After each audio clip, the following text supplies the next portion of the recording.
Hello friends, Aman Gupta mathematics and physics classes में आपका स्वागत है। आज मैं आप लोगों के लिए अत्यंत ही महत्वपूर्ण टॉपिक लेकर उपस्थित हुआ हूं। आज के टॉपिक का नाम है गॉस थ्योरम या गॉस प्रमेय। स्टूडेंट्स, गॉस प्रमेय बताने से पहले मेरा आपसे निवेदन है कि अगर आपने मेरा चैनल अभी तक सब्सक्राइब नहीं किया है तो आप प्लीज़ मेरे चैनल को सब्सक्राइब कर लें और बेल आइकन्स ज़रूर दबाइएगा स्टूडेंट, ताकि आपको मेरे हर वीडियो का नोटिफिकेशन पहले प्राप्त हो सके।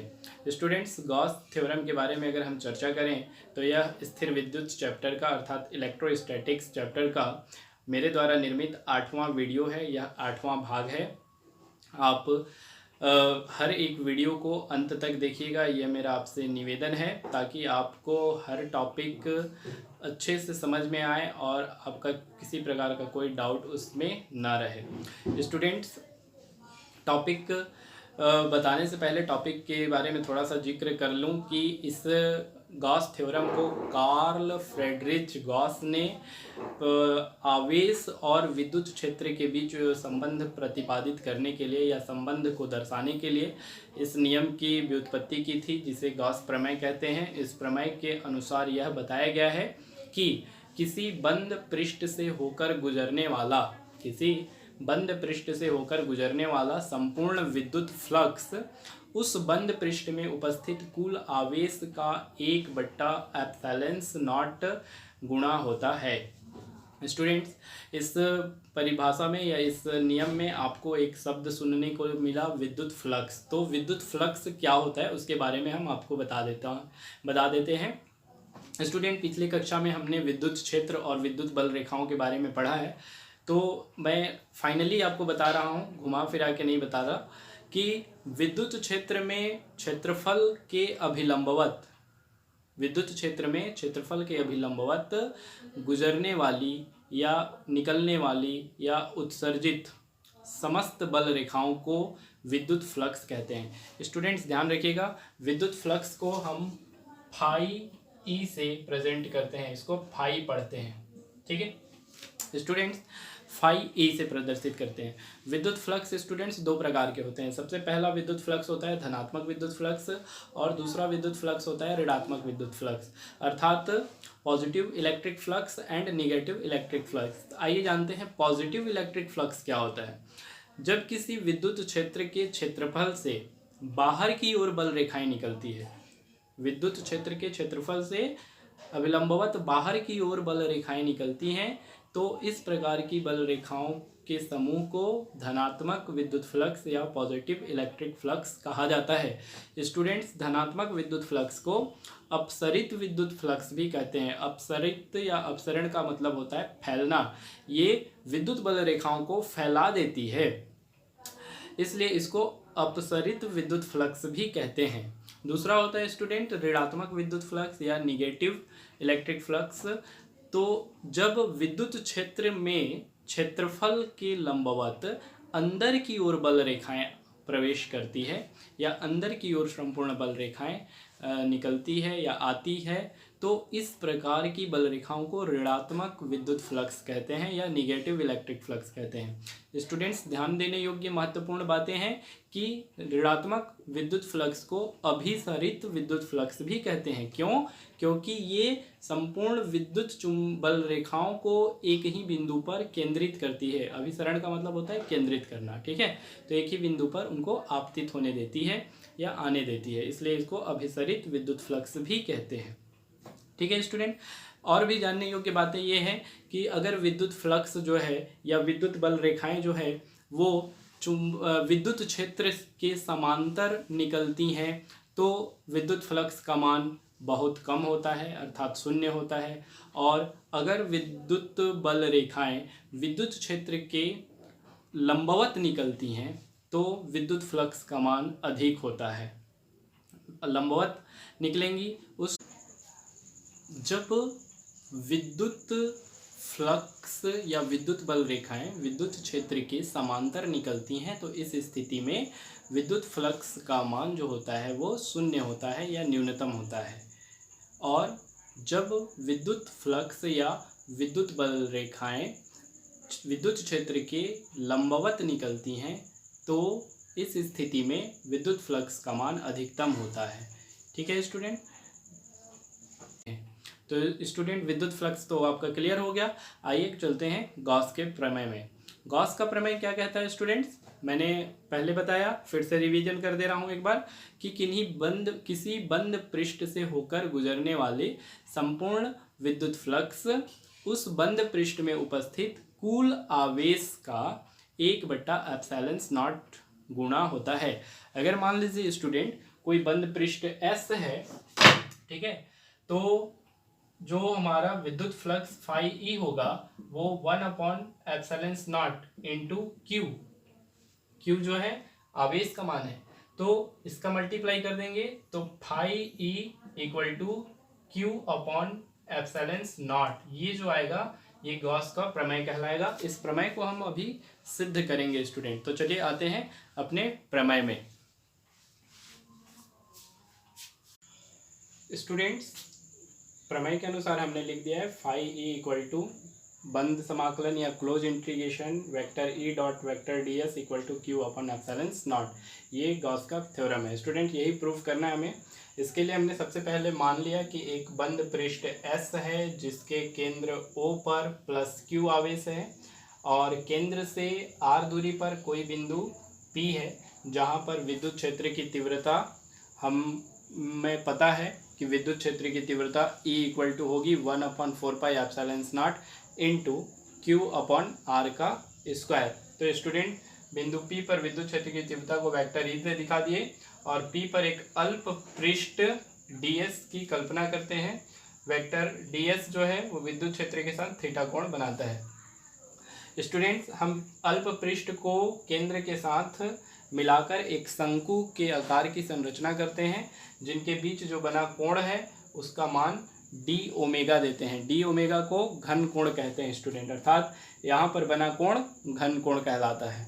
तो इस आधार पर हो जाएगा प्लस क्यू आवेश रखा गया है बिंदु O से R दूरी पर, बिंदु P है जहां विद्युत क्षेत्र की तीव्रता हो जाएगी students E equal to 1/4πε0 into Q upon R का स्क्वायर। इसको दे देंगे इक्वेशन नंबर फर्स्ट। ठीक है स्टूडेंट्स, इसको पूरा कर लेते हैं। स्टूडेंट्स हमने जो अल्प पृष्ठ ds की कल्पना की है, इस अल्प पृष्ठ ds से होकर गुजरने वाला संपूर्ण विद्युत फ्लक्स का मान निकालेंगे। तो अल्प पृष्ठ ds से होकर गुजरने वाला संपूर्ण विद्युत फ्लक्स हो जाएगा d फाई, आधार में e रहेगा अर्थात d phi E equal to vector E dot vector ds, जहाँ vector E dot vector ds से डॉट और वेक्टर को हटाएंगे तो डॉट प्रोडक्ट के अनुसार वहाँ पर कॉस थीटा प्रयोग किया जाएगा, अर्थात D phi E equal to हो जाएगा E D S cos theta. देखिए फ्रेंड, यहाँ पर हमने कि D phi E equal to vector E dot vector D S, यहाँ से वेक्टर और डी एस को हटा देंगे तो ये हो जाएगा E D S cos theta. Students diagram को देखिए, डी एस और ई के बीच का कोण बना हुआ है थीटा, तो डॉट प्रोडक्ट में जब हटता है डॉट और वेक्टर तो कॉस थीटा प्रयोग होता है। D phi E equal to E D S cos theta, जहाँ बता देंगे थीटा जो है वेक्टर ई और वेक्टर डी एस के बीच का कोण है। स्टूडेंट इसको मान लेंगे इक्वेशन नंबर 2 अगर चाहे तो, और नहीं चाहे तो आप समीकरण 1 से इसमें मान रख दीजिए। तो ये हो जाएगा या D phi E equal to 1/4πε0 into Q upon R square into D S cos theta. Students Q को आप यहाँ रख लीजिए, D S cos theta upon R square हो जाएगा। ये हो गया student D phi E equal to Q upon 4πε0 D S cos theta upon R square. Students हम लेंगे घन कोण की परिभाषा से। घन कोण की परिभाषा से होता है चूंकि D omega equal to D S cos theta upon R square equal to होता है स्टूडेंट 4 पाई, ध्यान रखिएगा। तो हम फिलहाल इस टर्म को रख रहे हैं, ठीक ना, हो जाएगा।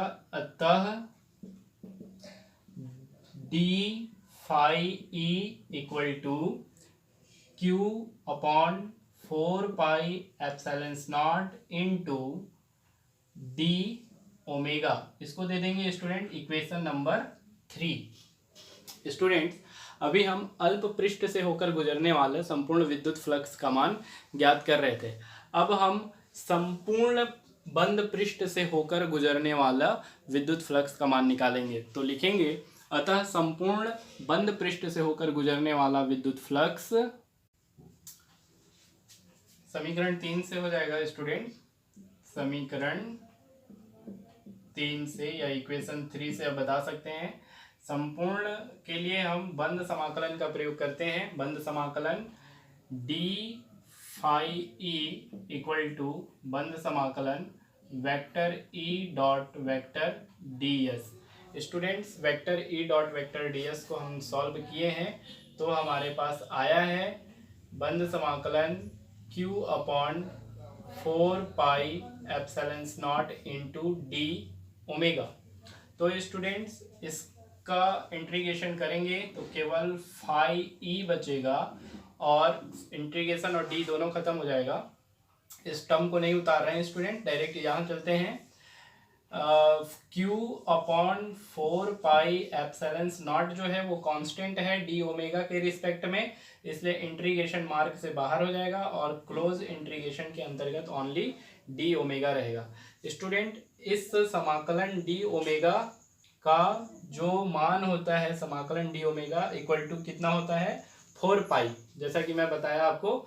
तो यहाँ पर हो जाएगा students q upon 4 pi epsilon not into 4 pi. Student 4 पाई और 4 पाई कैंसिल हो जाएगा। फाई ई इक्वल टू आपके पास बचेगा q अपॉन एप्सिलॉन नॉट। तो ये जो रिजल्ट है अब स्टूडेंट ये गॉस का प्रमेय कहलाता है या गॉस का थ्योरम कहलाता है। आप देख लीजिए, इसको मिला लीजिए मिल रहा है कि नहीं। Phi equal to close integration vector E dot D S equal to Q upon epsilon naught और phi equal to close integration vector E dot D vector D S equal to Q upon epsilon naught. आ गया ना students हम अगले topic में Gauss प्रमेय के अनुप्रयोग को पढ़ेंगे। स्टूडेंट्स घन कोण के बारे में मैं थोड़ा सा बता दूं आप लोगों को कि अगर मान लीजिए कि कोई बंद पृष्ठ है तो उस बंद पृष्ठ में जो एक अल्पांश dl लेते हैं तो अल्पांश के द्वारा केंद्र पर कोई कोण बनता है। इसका मान लेते हैं इसकी त्रिज्या r है और ये जो बना हुआ कोण है वो d ओमेगा है। ठीक है स्टूडेंट, तो कोण बराबर जानते हैं कि होता है चाप बट्टा त्रिज्या। तो चाप बट्टा त्रिज्या के अकॉर्डिंग जब हम इसको सॉल्व करते हैं तो हमारे पास आता है students D omega equal to क्षेत्रफल अपॉन त्रिज्या या त्रिज्या का स्क्वायर रखते हैं। और इस पूरे प्रक्रिया को जब हम अल्प पृष्ठ के आधार पर, अगर यहाँ पर हम एक अल्प पृष्ठ की कल्पना करें तो अल्प पृष्ठ के आधार पर जब हम हल करते हैं तो ये डी ओमेगा इक्वल टू हो जाता है D S cos theta upon R का स्क्वायर। और जब इनका हम ओमेगा के आधार पर समाकलन करते हैं स्टूडेंट तो डी ओमेगा इक्वल टू आता है समाकलन सरफेस इंटीग्रेशन या क्लोज इंटीग्रेशन भी रखते हैं हम लोग इसको। सरफेस एक मिनट student, surface integration D S cos theta by R square. तो इसको सॉल्व करने पर आता है हमारे पास 4 pi R square upon R square. तो ऊपर का आर स्क्वायर नीचे का आर स्क्वायर कट जाता है और D omega equal to only हमारे पास 4 पाई आता है। इसी घन कोण की वैल्यू को हम रखते हैं गॉस के प्रमेय को सिद्ध करते समय।